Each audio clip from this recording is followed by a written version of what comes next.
In this video, I am going to show you how to move a OneNote notebook to another account. So they should be quick and easy process video.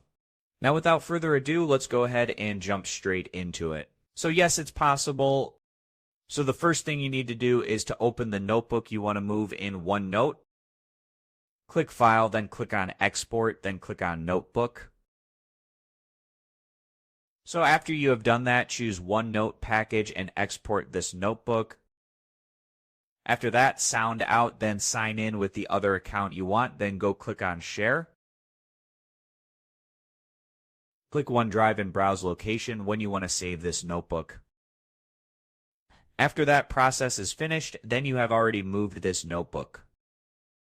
Meanwhile, I would like to mention this way the changes you have made on this notebook won't sync to account A's notebook. You can just share this notebook to account B. So this was an easy and quick process video. As always, thank you for watching.